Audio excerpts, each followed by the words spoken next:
ចឹងចូលដល់ចំណុចទី2វគ្គគ្រូបន្ទុកថ្នាក់បានផុតទៅហើយយើងចូលទៅដល់កិច្ចការទី2បាទកិច្ចការទី2នេះគឺពាក់ព័ន្ធជាមួយនឹងបាទផែនការបង្រៀន3ឆ្នាំ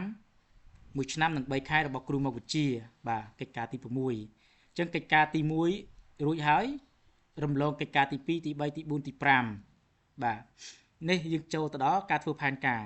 អញ្ចឹងការធ្វើផែនការនេះតំណ link នេះគឺលោតឈ្មោះស្រេចបាទគ្រូមុខវិជ្ជាផងគ្រូបន្ទុកថ្នាក់ផងនេះលោតបែបនេះណាបាទអញ្ចឹងយើងចុចបើក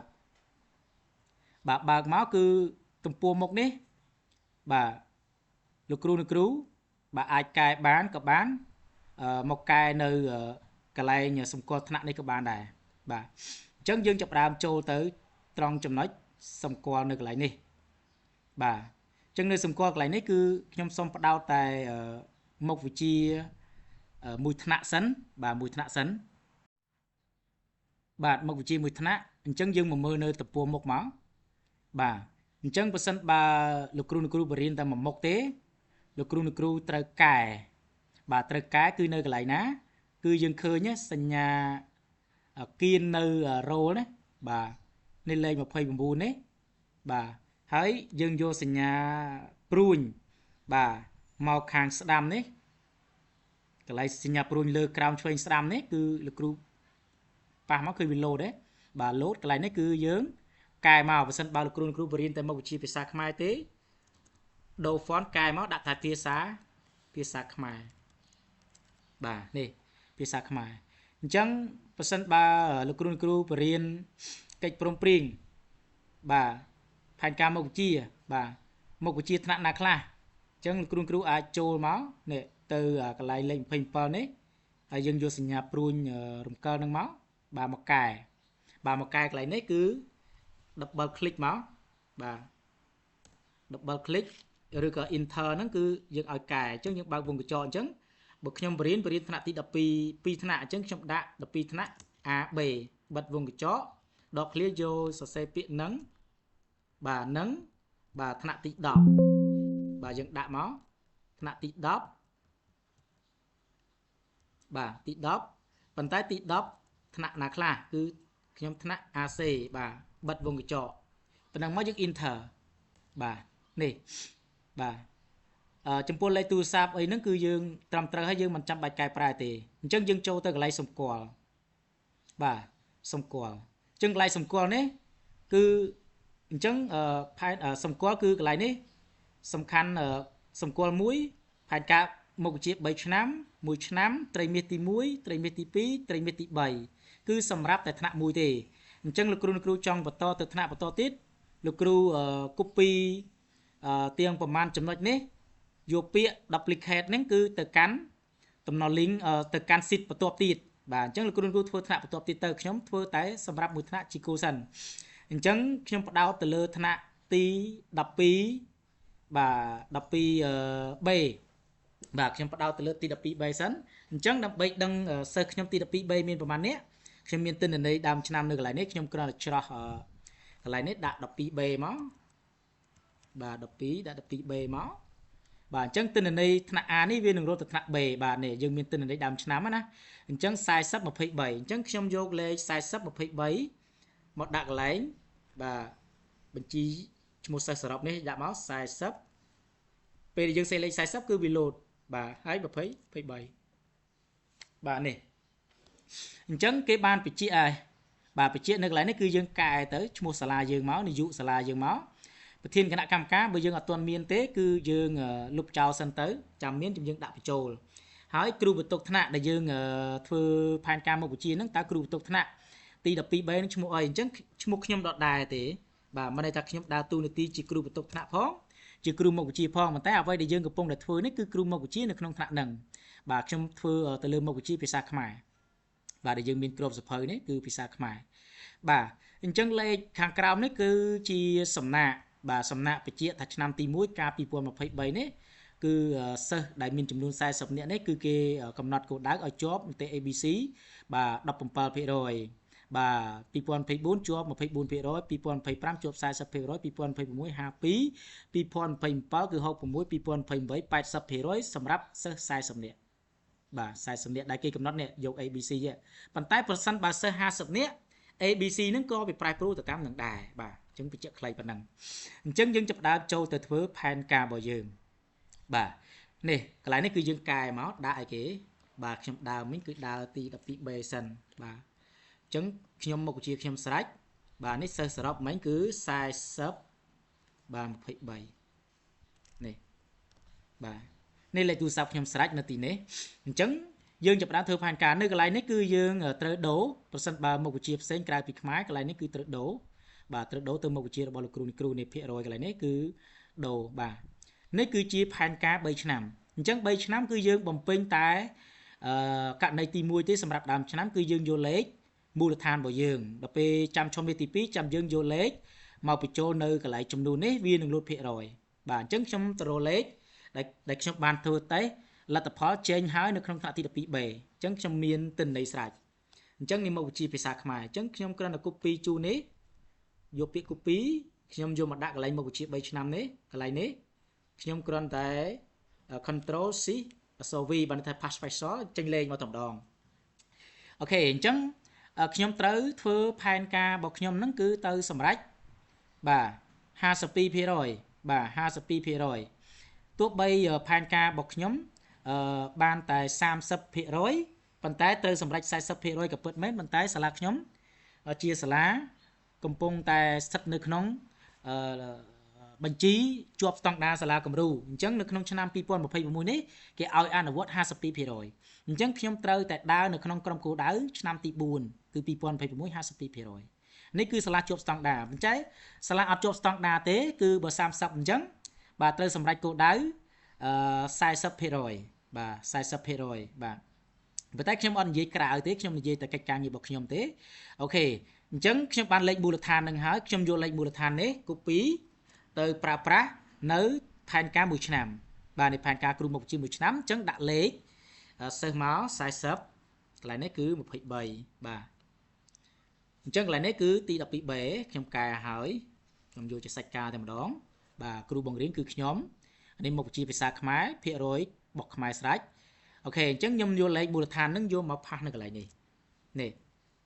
អញ្ចឹងខ្ញុំចាប់ដើមធ្វើផែនការប៉ុន្តែអ្នកចុងឆ្នាំនេះយើងបានលេខនឹងមកពីណាអញ្ចឹងយើងមានលេខសម្គាល់នៃសម្គាល់ផែនការមុខវិជ្ជាក្នុងថ្នាក់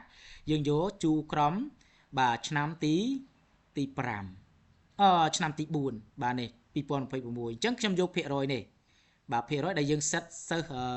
ស40នាក់ហ្នឹងអញ្ចឹងខ្ញុំ copy បាទខ្ញុំយកមក control V នៅទិន្នន័យមួយឆ្នាំនៃចុងឆ្នាំនេះ control C V បាទខ្ញុំបានអានឹងហើយខ្ញុំ copy ខ្ញុំយកមកផាសនៅខាងក្រោមបាទត្រីមាសទី2ខ្ញុំយកមកផាសត្រីមាសទី3អញ្ចឹងទិន្នន័យដើមឆ្នាំដូចគ្នាដែរខ្ញុំយកមកផាស copy យកមកផាសកន្លែងមូលដ្ឋាននេះដូចគ្នាត្រីមាសទី2ត្រីមាសទី3បាទ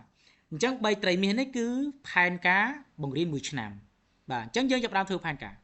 បាទអញ្ចឹងយើងចាប់ផ្ដើមធ្វើផែនការយ៉ាងម៉េចនេះពូខ្លាញ់ក្តាមនេះគឺផែនការរបស់យើងហើយរំពឹងទុកហើយ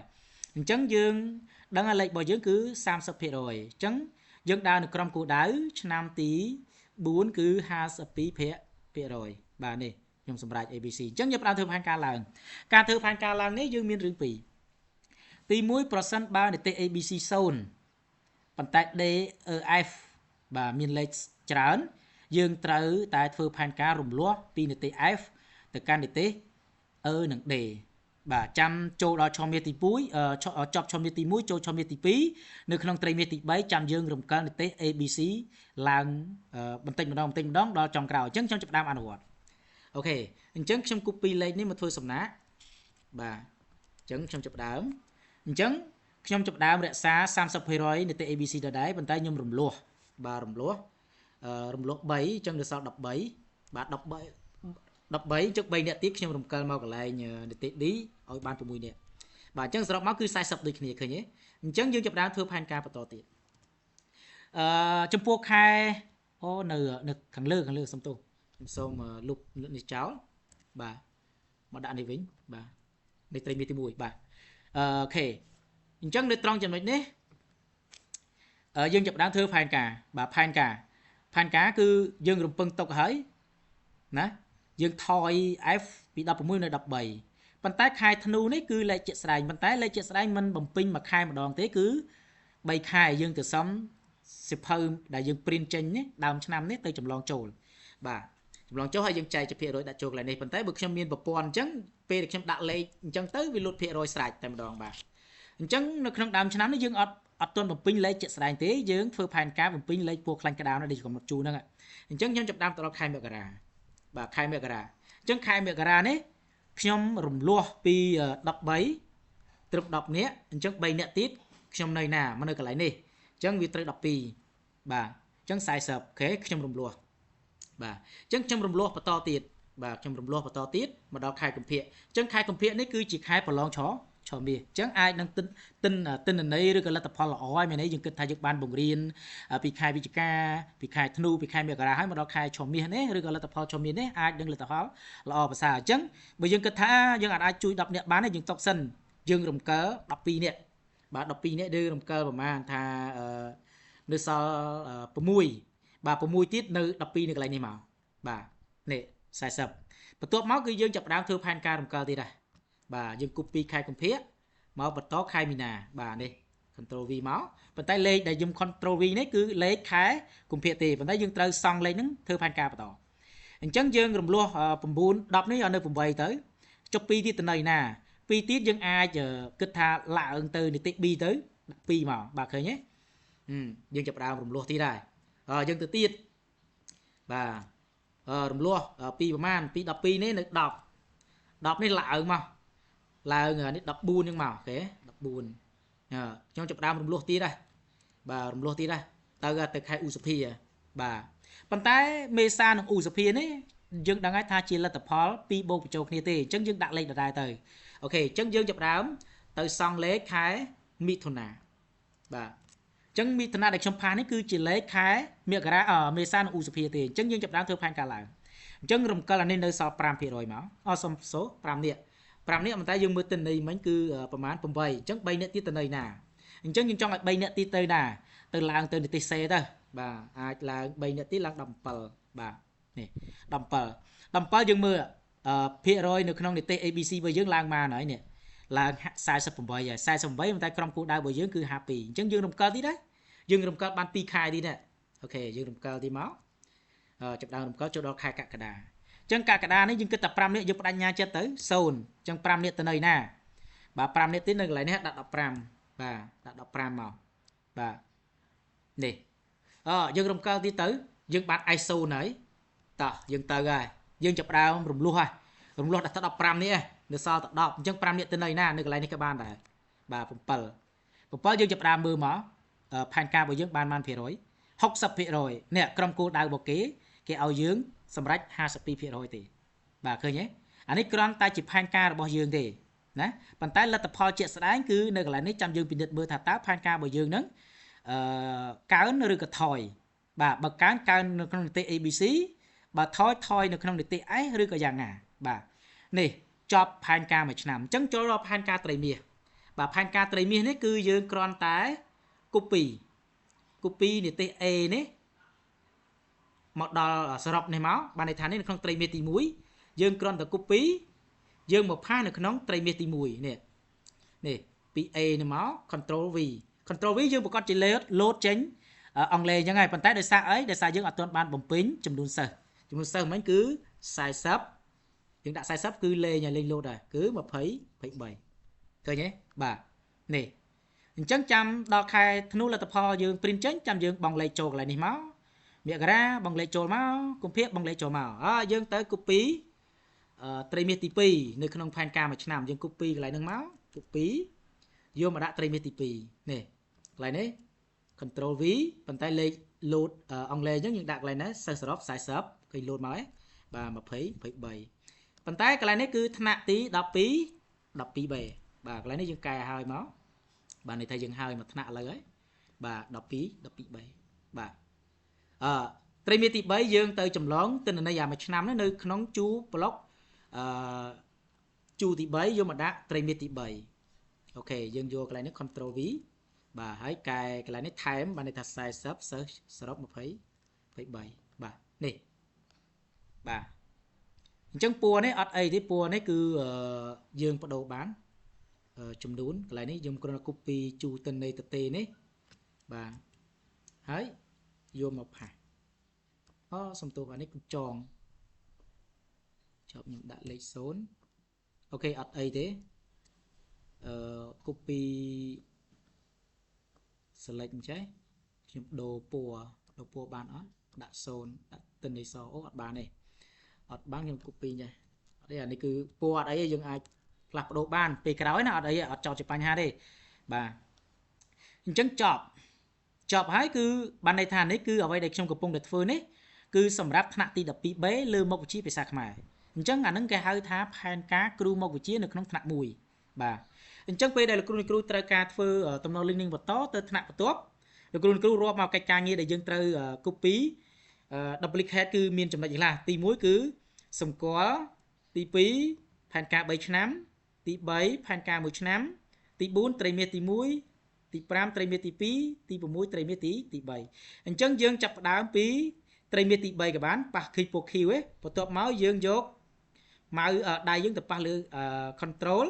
ហើយប៉ះត្រីមាសទី2 control ចុចឲ្យជាប់ប៉ះលើត្រីមាសទី1ប៉ះលើទិន្នន័យ1ឆ្នាំប៉ះលើទិន្នន័យ3ឆ្នាំនិងសម្គាល់ផែនការថ្នាក់បន្ទាប់មកយើងដក click ចេញមកយើងអូសម៉ៅរបស់យើងមកសម្គាល់កន្លែងផែនការគ្រូមុខវិជ្ជាដែលលោតពណ៌ Q នេះត្រីមាសហើយយើងយកសញ្ញាព្រួយនេះហើយយើងយកពាក្យ duplicate អញ្ចឹងបានធ្វើផែនការមួយថ្នាក់ទៀតដែរបាទរងចាំមកឃើញទេបាទអញ្ចឹងវាទៅផែនការមួយថ្នាក់ទៀតដែរអញ្ចឹងបើសិនបើវានៅលោកឡំទេយើងចាប់អូសវាយើងប៉ះលើពាក្យ copy out ហ្នឹងចុចប៉ះលើវាមក play រួចយើងចុច control ឲ្យជាប់ប៉ះទៅលើទិន្នន័យបន្តបាទ copy out ណាបាទយើង scroll មកទៀតមកមានទីដតមានអូខេ click ប៉ះលើ copy out ហ្នឹងមកហើយយើងចាប់អូសវាទៅខាងចុងវិញអូខេ